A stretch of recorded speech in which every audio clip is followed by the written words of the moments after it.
Welcome back to the VIP Collective. I'm your host, Corinne McDonald, and I'm so excited to be back as we launch into June. I want to take a moment to extend a huge thank you to the team at Muse Event Co.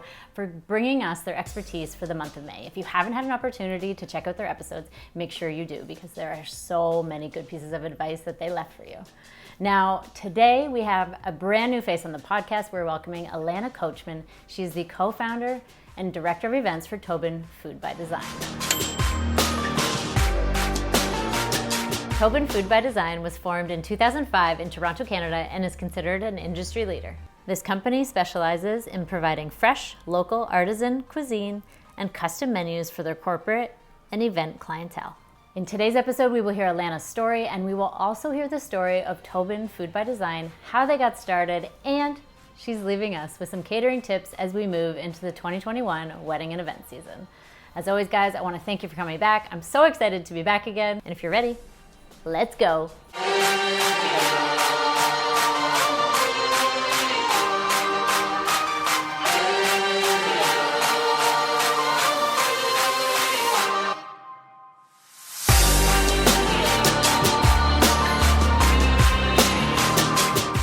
Welcome back to the VIP Collective. I am your host, Corinne McDonald, and today we are welcoming a brand new face to the podcast, and I'm very excited to be sitting virtually across from Elana Kochman. She is the co-owner and director of events for Toben Food by Design.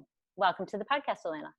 Thank you for having me. I'm so excited to be here too. I'm very excited too. This is going to be our first little deep dive into catering. We've really talked a lot of different topics when it comes to weddings, and we're kind of going into a deep dive about catering. And I also want to start off just by saying that I personally have experienced Toben Food by Design. I have been either working a wedding and we were able to have the experience of your culinary art, or I was also at an actual event where I was able to have that experience. So I just want to put out there that you guys are definitely the best at your craft, and the food is phenomenal, and I can speak from experience. So I'm just putting that out there for everyone so that they know right off the top.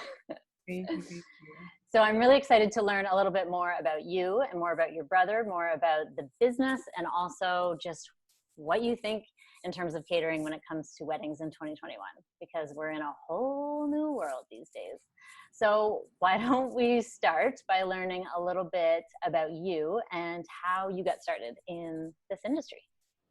Yeah, it is a very interesting story. I actually always like telling people because they're so shocked by how this all came to be. Toben and I, we grew up with very science-focused medical professional parents, and that's sort of the way they tried to steer us throughout our entire childhood.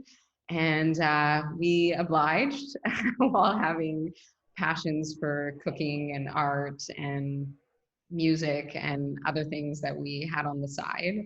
And after we went to university, we actually both went to McMaster together, and we entered into the science realm and then quickly discovered that we couldn't champion it. And so we veered off into a more liberal degree. We got our degree, and after kind of came clean to our parents that we wanted to pursue these other ventures, and Toben went to culinary school in Paris, and I went to art school in Montreal. Cool. And throughout, Toben always worked at restaurants, and I always worked at restaurants just to make money throughout university. Every summer, pretty much restaurants were my gig, my jam throughout. Mm-hmm. And when Toben came back from Paris, he worked at Saucer for a number of years. He was the sous chef there, and I was still trying to figure out my way in the art world. I was sort of doing art shows and deciding what my next steps were going to be. And he got approached to do some catering events through the restaurant, just private events for charities, and he leaned on me to orchestrate the whole front of house and find hands, find wait staff, sort of write the book on how he was going to do it so he could focus on cooking. And we did those. You know, we began first in, it was 2005, like it sort of Wow. kicked off. And we still held other jobs. This was not going to be the be all end all. Mm-hmm. And for about 2 years, we were just, we were sort of doing catering events on the side, still holding our day-to-day jobs. And in 2007, it just kind of took off and it really started to snowball. And we kind of hit this, this kind of juncture where we had to decide whether we were going to go fully in or pull out and just, you know, do what we were doing. And we took the leap and we built out our first kitchen in 2007. Up to that point, we were working out of my mom's kitchen. We had literally put fridges in her garage, and Wow. we really did a number on our kitchen, and she loved us that much and let us just sort of take over. And Was so there a requirement that you cooked for her as well? oh yeah, for sure. Company parties for my dad, you know, every birthday, and to date, it is a requirement. It's like that IOU still stands. No doubt, no doubt. But yeah, and we just kind of never looked back. It was, you know, we built out our first kitchen, and things just kept moving, and we just brought on more and more awesome hands to help grow and facilitate the process. And Now, do you have any other siblings or is it just the two of you? we have a younger brother. Yeah. Yeah, so there's three of you in total. 3 of us in total. And he is also like, he's working in the medical dental realm, but more on the business side. Mm-hmm. And he's a food lover. So he's always been a taster for us, but Wow. yeah, he's just an awesome supporter.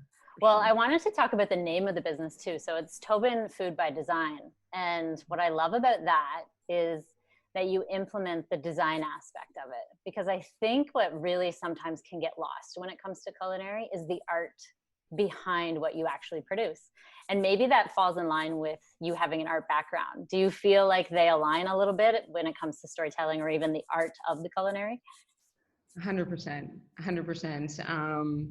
And I think you know this as well from your crafts. It's just, there's so many challenges in art, whether, you know, it's video or it's, you know, painting, any sort of media. There's so many challenges that you encounter, and you can kind of like, you can map it out as best as you can, and then you gotta sort of flow with the changes and adapt. And you know, I think, you know, certainly the food, the visual, the taste, like that marrying of all the different flavor profiles. There's so much art, and I think that's why I was so fascinated by it. And for me, you know, even I'm sort of tied into all different parts of the business: the food, the sales end of things, and the event side, and they all have so many different obstacles that I think we all really thrive on. I think you speak to anyone in this industry, and if you're not like good with that level of stress, that constant level of stress, then, you know, it might not be for you. But it's something that we thrive on, and art is, I think art's a big part of that. I think that's something probably a lot of people, because it's one of these things, and we've talked about this on the podcast before, where you enter an event and because things are run so seamlessly, you don't notice. But behind the scenes, it's like there is magic happening and everyone needs to be working together. And especially when it comes to catering, because one of the biggest things I think would be the timing of the plates, the timing of the speeches, and how important knowing that information is to get that food out on time. So it's really an art that you're facilitating behind the scenes without people even realizing it, which is what makes it so perfect and what makes you a professional in that area. But I know that I've heard stories of someone having a speech that went too long, and then it changed the timing of the food, or it changed the temperature of the food. And like that alone is its own art. Yeah, 100%. You nailed it. Like it's, timing is so crucial, especially if you want that product and we have that promise that the way you experience it in the tasting is how we're going to replicate it for the hundreds. And we really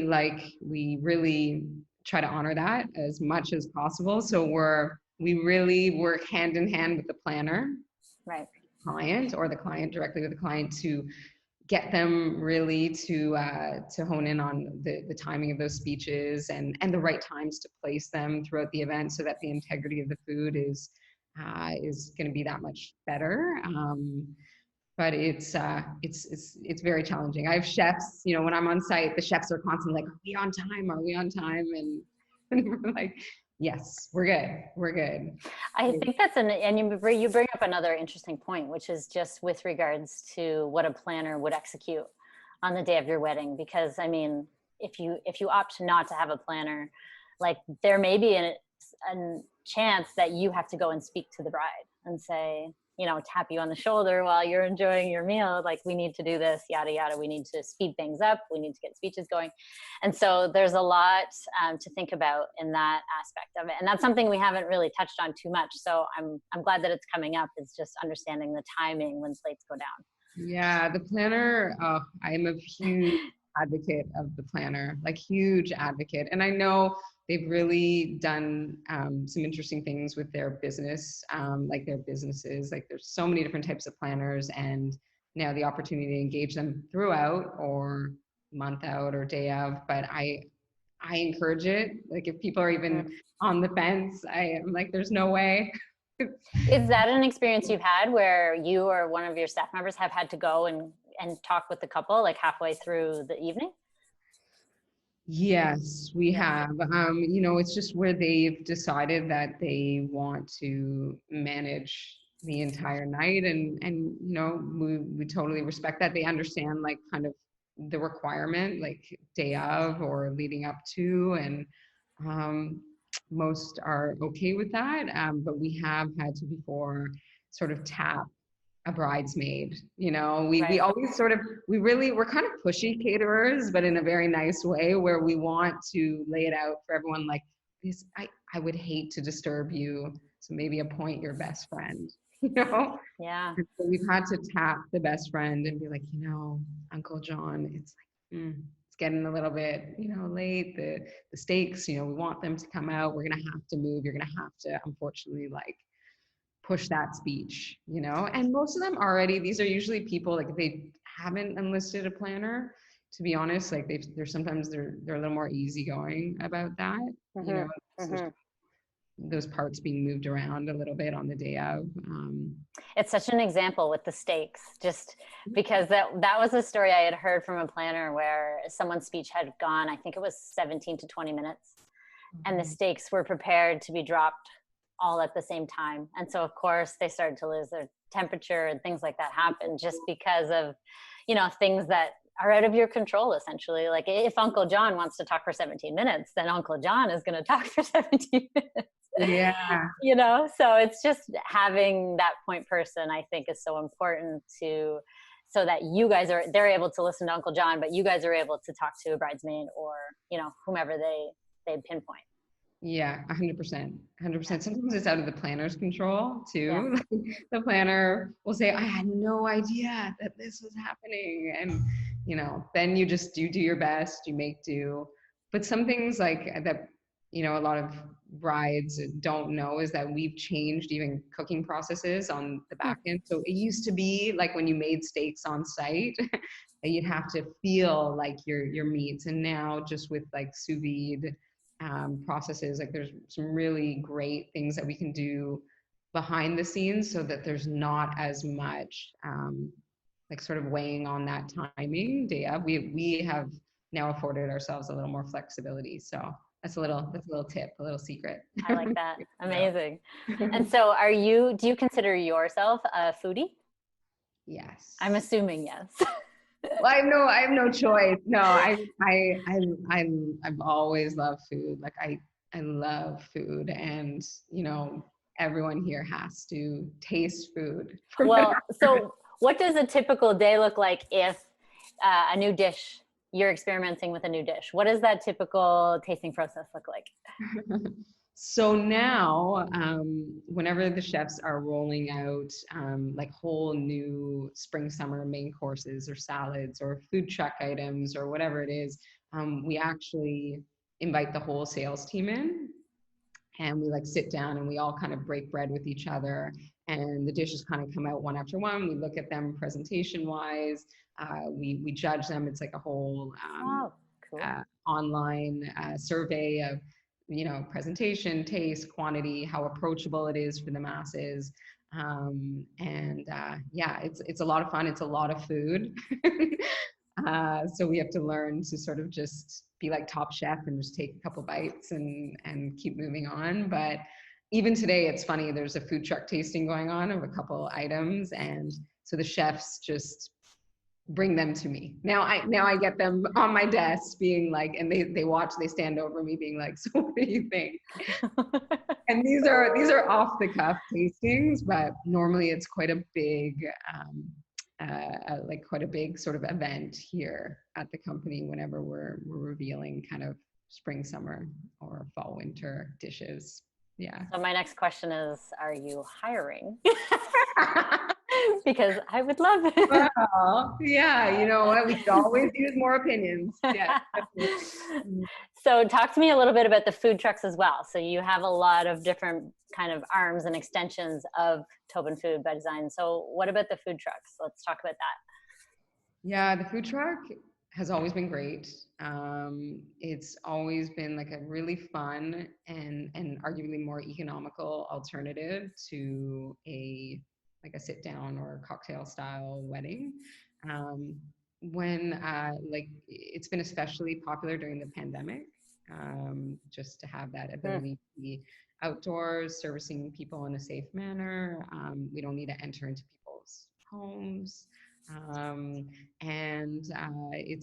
It's just awesome. It's a really fun kind of elevated street food experience. And now, is this something you would see as popular for after a reception when people are leaving? Yeah, I think that's how it started. I think that a lot of people looked at food trucks as being that late night alternative, but even, you know, prior to the pandemic, people were starting to make food trucks the main show of their weddings, like maybe multiple food trucks or even one, like sometimes we'd be hired to be the sole food truck on site for someone's wedding. And we'd offset the emphasis of the truck maybe with like a couple food stations around, just so it didn't we hate bottlenecks. We never want people to bottleneck at weddings. So we're very conscious of that, but it's quick food service. And now we're doing kind of last summer, we were doing everything off the truck, from hors d'oeuvre service right into main course service to desserts. And it's a really great, safe alternative for right now. That's amazing. It gives you that opportunity to be mobile. And how many people can you service through a food truck? What size of an event can you service through that? Yeah, so if we're the only food truck on site and we want to keep sort of the flow and everything manageable, I would say at a max about 150, 200. Wow. Max. And that's with like each person getting about a 5-minute ticket. So there's about a 5-minute sort of prep window per order. Yeah, it's really fast, and especially when you're doing it at weddings, you prepare all the food in bulk, and yeah, so people shouldn't worry about that too much, about how a food truck will service you. I also love just how many times you've brought up the logistics of bottleneck and flow, because that is something that a lot of our planners bring up as well, is your guest experience. And even if you are outdoors, and even if it is a food truck, just like you said, there's a 5-minute ticket.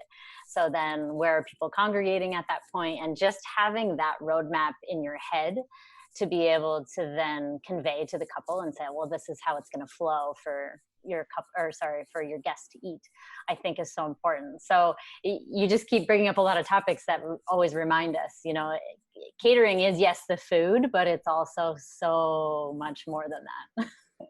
Yeah, it is. And it's really nice this is all again, like I love planners. I really do love planners. I do, because it's just very nice to be aligned, and whether they're very seasoned planners or they're new, they really appreciate that, like we're thinking about the guest experience outside of food. Like we're thinking about that, the food experience. It's like when you go to a restaurant and it's kind of a cliche, but it's true. It's like it's only as good as how that food is served to you, that wait staff experience, like you have this awesome food, but if the ambiance doesn't sort of complement it, and that wait staff isn't providing that high level of customer service, it can really, all those things can affect you. We really want to stay away from people being annoyed. But well, it's unfortunate, but that sometimes can be the takeaway, is if someone has if they have a critique or there's an annoyance. So it is really thinking about, like, how do we make sure our guests don't notice anything, and that it's more seamless for them, I think is always a really important point. Absolutely. Yeah. So I want to talk about the tasting experience right now. Sure. So how is that looking right now for clients who are considering later 2021 or 2022 events? Yeah, so we were holding tastings throughout this time, like throughout the pandemic, right up until sort of lockdown. So there were a lot of kind of friendly guidelines that allowed you still, if you were securing services for a future event, to be able to engage in a tasting. Right now, we're in a lockdown mode. So when we have been in lockdown, we've been able to send people their 3-course dinners boxed with easy rewarming instructions.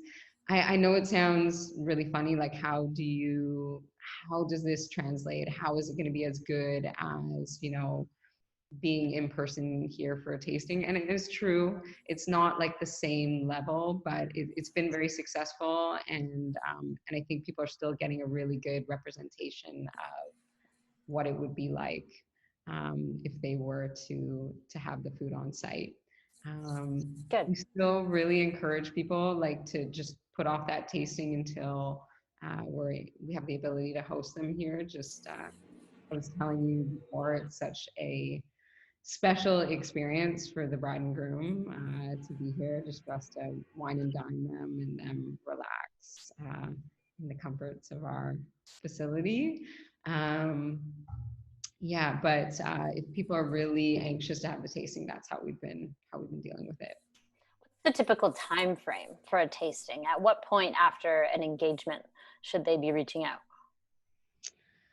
That's a great question. So usually people want to do their tasting a couple months out from their event, only because the ingredients, like the relevancy of the ingredients, things that we can obtain.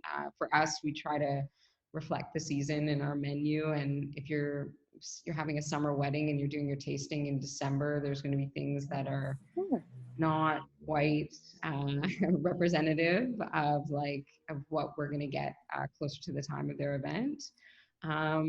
But with that said, sometimes people are just very anxious, or they just want to taste before they secure their caterer, which is totally understandable. And in that case, we just let them know of those substitutions. Not winter greens, but spring peas or whatever it's going to be. Right. Well, you bring up a very valid point, which is similar to the floral aspect, is that it's in season fruits and vegetables or things that you would purchase in season. So that's kind of fascinating to know that it's better to be a little bit closer to your wedding date so that you can get a true reflection of what the menu would look like based on what's growing at that point, I suppose. Yeah, exactly. Very. Learning something every day. So let's talk about what you've seen. Like last year, obviously, was a little bit different in our industry, for lack of a better term. But basically, we saw a reduction in guest lists and smaller events, and we're moving towards more intimate. So what are some of the things you've seen catering-wise that people are opting to do as they're still trying to find ways to entertain their guests and keep their guests included in the celebration? Yeah, people have gotten very creative. We've sort of assisted with those ideas, but what had happened last year is people scaled down their wedding. That was kind of the first step. Those who were very determined to get married last year, they scaled down. They had beautiful, intimate ceremonies at the venue that they had originally chosen or at their homes. There were different controls that were set last year just to keep everyone safe. And I do kind of feel like they're going to persist for the next little while, the next 6 months or so. Everyone opted to have a table. All food was brought to the table. It was still like a really beautiful, really intimate experience, just with a smaller group of people. So there was just a scaled down version of your event. Another thing that people were doing were rollover events. So what happened was if they were only allowed to have 50 people at a time in their backyard, they actually opted for 2 events. So they'd have, let's say, a plated dinner for their family and closest family friends, and maybe they'd have sort of a later cocktail version for another 50 of their, still some family, still some rollover, but maybe all their friends came at that time, and that was more of the party. And that worked within the guidelines, and it was kind of fun. We just sort of redressed and sanitized and turned over a whole new event, sometimes with a different vibe. And is it a different guest list, or is it the same guest list? No, different guest list. So there were times, actually, we did this 3 times. We had like 3 rollovers, like a luncheon to a early evening event to a later evening event. So that was interesting. Those are interesting. A lot of fun, but a way to sort of see everyone that you wanted to within whatever the allowance is for guests on site. That's neat. That's not something I had heard of yet. A rollover event. Yeah. I like that. Okay. You can. So you'd have to film 3 different events. Tie them all together. Tie them all together into one story. Okay. Yeah. Make it seamless. And then the last thing that we've seen a lot of is, again, these hybrid events where the couple's getting married on site and having a dinner with, let's say 10 family members. And then the rest of their guests are getting a box meal, like this curated 3-course box dinner, likely very similar to the family's meal that's sent to them, that they're going to be able to rewarm on site and enjoy alongside the couple. And usually what connects the family to the guests is like something is streaming, whether it's entertainment or music or speeches. People still get dressed up, and it seems lovely. So it's the more virtual experience that's happening now. Exactly. Yes. But with a delivered box of delicious food. Yes, exactly. With they've been 3-course meals, 4-course meals. A lot of emphasis. It's interesting during this time. There's been so much emphasis on the food, more than ever before. What's most popular right now? What do you think people are leaning more towards?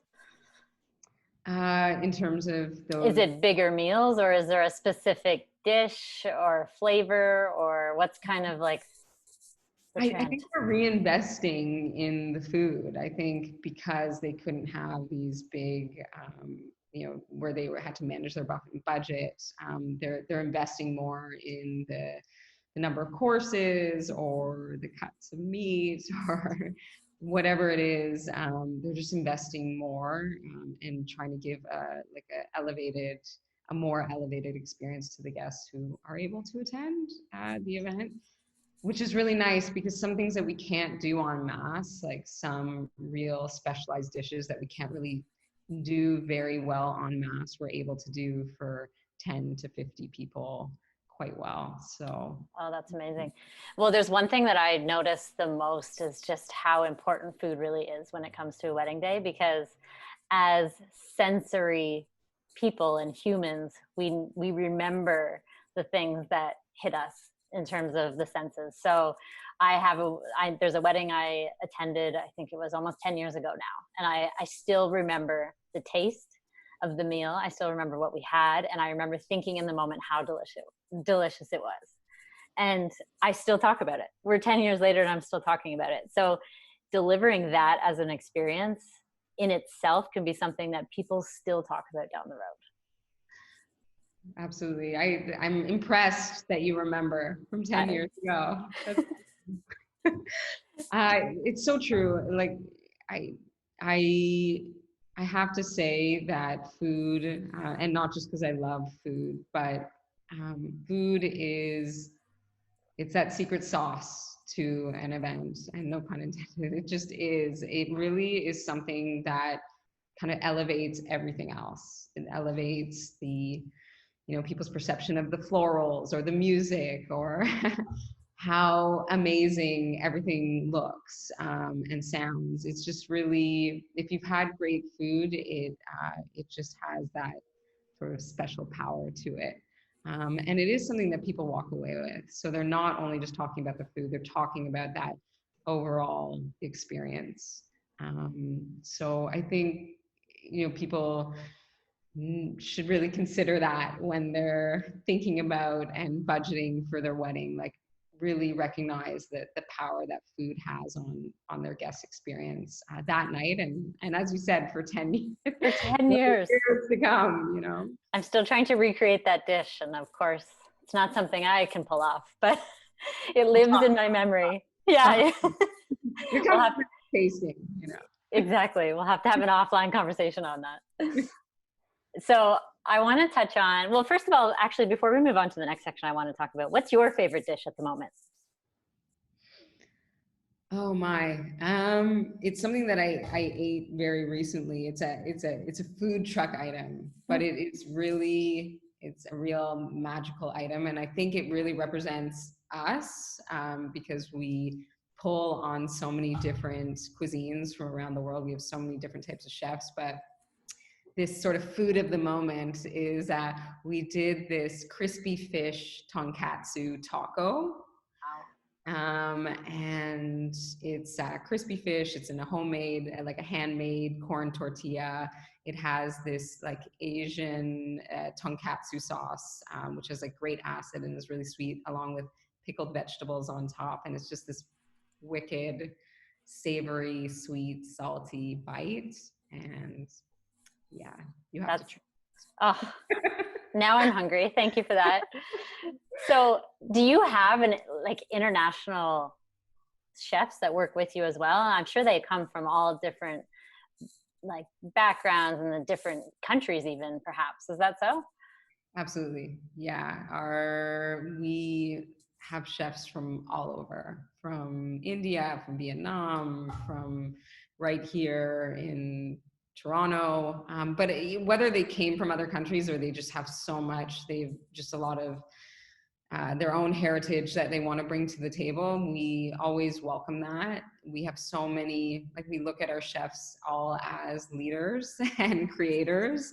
And we welcome their experience and their history and their recipes and want to let them shine. We even actually pay homage to them in the title, like it's Chef Baxter's gnocchi or it's Vicky's pad thai or whatever it is. We're lucky to have that. I think it would be so fascinating to be in a room with so many different artists that are chefs and to just bounce ideas off of all the different flavors, and because they know the science behind what goes with what. And I wouldn't maybe understand the talk, but just watching that process to come up with the dishes, I think would be really fascinating. It is really cool. It's funny because I didn't go to culinary school, and I really appreciate that they're kind to me and they respect me. When I'm a big dessert person as well, so when I bring ideas to the table, they humor me and they kind of transform them. But they actually, you know what? It's a really cool experience. They're very calm about it. It's like very. I watch them talk, and it's just this very calm, happy experience between them all. Everyone's tasting, everyone's sort of providing their feedback, and there's no ego. You'd think there'd be a lot of ego, but there's just a lot of, I think they just really respect each other. And it's a really nice experience to watch, for sure. Amazing. It's good to have the team that can really bring it all together and bring it to life. Yeah. And you guys are now since 2005, so 2005 at a mom's garage, and then 2000. Such a great story. So now I want to dive a little bit into your wedding day. Yes. You and I had the opportunity to speak at an event last January, Tips from the Top, and that was where we connected, and we talked a little bit about your wedding day. And I always like to ask the ones who have been through it, and also the ones who are in the industry, you know, what you learn from having gone through the process. So what's one of the biggest lessons you think you learned? Or no, let's change that. What is something that you would do differently if you were doing it again? I shouldn't say this. I think because it was a while ago. What year? Paint us the picture. Oh gosh, I'm old. 2009. It was Okay. 2009, and I, it was a big wedding. It was a big wedding, and it was a wedding for, my family and my husband's family, and it had our friends, and it was awesome. I think now, and I wonder if people would agree with me. I would have loved it to be a little more intimate. I want to say like big weddings were sort of all the rage back then, or at that time. And I think there was a lot of big weddings. You didn't see as many small weddings, or what came across our table weren't as many small weddings. But now we're seeing smaller weddings, and it's so close and homey, and it feels so nice. I wish I could replicate that again. I don't know. They can be just as beautiful from video. I'm sure you'd agree. And flowers, it's just more of a micro experience. And I don't know. They just have been so lovely. It's something about putting all of that heartfelt energy in such a close space and feeling like that love. Essentially, you can really feel it radiating. And I think when it is more intimate, you're producing that at even a higher level because everybody is so intimately gathered. Whereas when you have a bigger event, you may be more spread out, or, however it's set up. But when it's smaller, it brings everyone a little bit closer on that side of things. 100%. And the brides just seem more relaxed.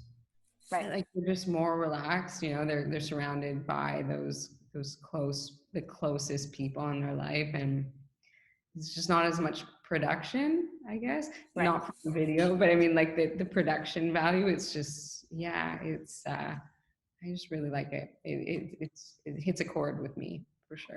Did you have any whoopsie moments, as we've heard red wine spilling on the dress, or heard that one a couple times? I did have a moment. Like many brides, I tried to get in a bite of food here and there, and there was a reddish salad dressing that like a deep plum colored salad dressing, and it did hit my dress, and my mom handed me a good old Tide stick. Really?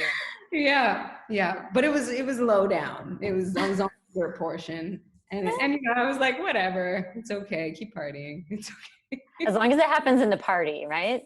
Yeah. Not on the way to the church or anything. No, there was none of that. I don't think there were any other mishaps. I don't think so. But yeah. It's so interesting to hear because, of course, it's the white dress. It's the one thing you're protecting all day. And then it's like, how does this happen? I shouldn't have eaten. Yeah. But having the Tide to go, key. Yeah. Clutch. Yeah, absolutely key. So let's talk a little bit about what you are right now. You guys as a team, as a whole, are in the virtual world. So you guys are doing more of like a virtual home delivery, which I think is super cool and relevant at this time. So what does that look like in terms of like what you're up to? Yeah, so right when the pandemic hit, we moved quickly to creating this whole line of family style dishes to deliver to people's homes. Obviously, everyone was in their homes, and it just seemed like the logical thing to do.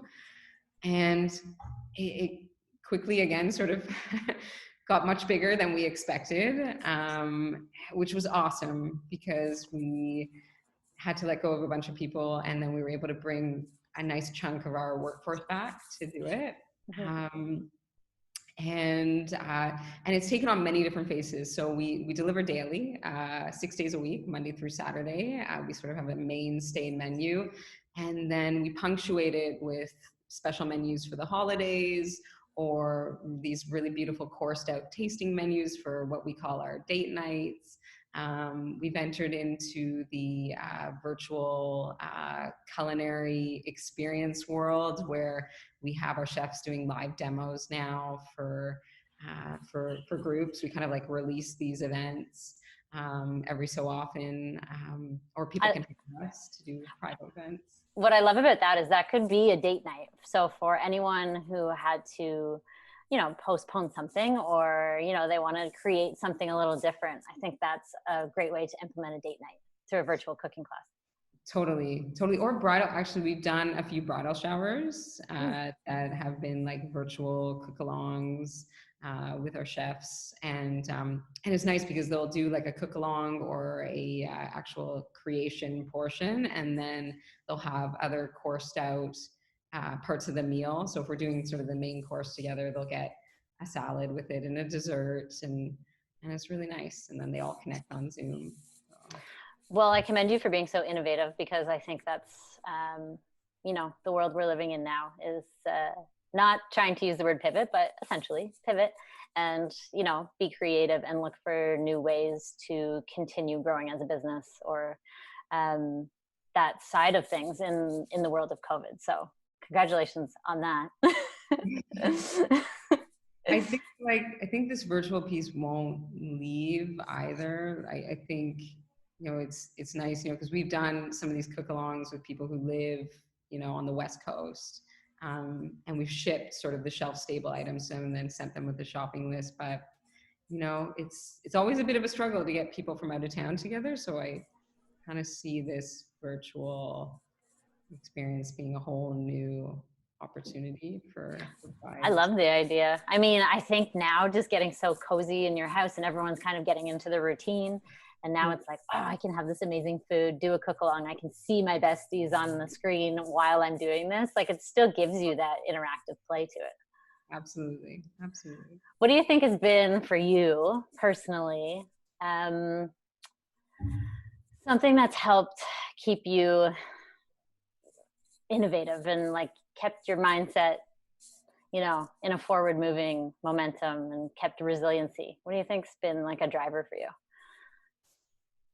The future. Yeah. The everyday too. You and I were chatting about this. I think just even this program and these little innovations that we're doing throughout this time, it's exciting. Like, it makes me very happy, and I feel very lucky. And I've spoken to other friends and family about this. Like, I feel very lucky that I have this to look forward to. It's certain, while it's not where we were, I'm still so grateful that that we're here and we're doing and we're innovating, and we're doing everything we can during this time. And future projects. We have some interesting future projects, on the go. So that's keeping me very excited and happy. And I have a wicked family. I'm lucky to an awesome husband and kids who, you can't not be on your toes with kids. It just You have three children. I have 3 daughters. Yes. 3 daughters. 3 little women at home. Wow. Yeah. Wow. Yeah. Good for you. Well, Yeah. you're making waves. What's that? What's that? I'm just joking. I said they're having small weddings. Well, you're making waves and you're staying busy, and that's fantastic. Is there anything that you rediscovered because of COVID? Like, obviously there's been a lot of work to do on your end, but anything personally, did you rediscover any art or anything that you picked up? Oh gosh, I pick up when you have kids, and my kids are very crafty. I push them towards crafts, but they just really enjoy it. But we now start, it's so silly, we've started knitting again with each other. They're getting older, so I can, engage with them with these different crafts. Now they're a little more advanced. But we've been doing that, and I never had time to sort of read and chill. And so now this little bit of breathing space has allowed me to do that, catch up on a lot of reading. And but yeah, that's pretty much it. Yeah. Nothing too wild. Yeah, until the gates open and we're free to do what we want to do, right? Yeah, absolutely. Buy the plane tickets. Yeah. Well, yeah, right. Is there anything else you want to leave us with before we wrap up? Yeah, just that I think events are so wonderful, and I'm sure you would agree with me. Like, it's just everyone says it, but really try to enjoy the process. I think as everyone's going along, it shouldn't be painful. It should be reasonably fun. And I just hope that everyone sort of carries that with them whenever they're planning an event, just to really enjoy it, because that's our goal. That's really our goal. We want people to enjoy it all. And remember that delicious experience. Yes, absolutely. Absolutely. And let's not forget, I'm on for your next taste testing. Totally. Yeah. Okay. Well, thank you so much, Elana, for sitting in today and bringing your expertise about catering to the podcast. And I really hope our audience has been able to pull some fascinating nuggets from here. And I'm looking forward to seeing you out, not in the virtual world, but in the real world very soon. Me too. Thank you so much for having me. I really appreciate it. All right. We'll see you next time. Take care. You too. Bye.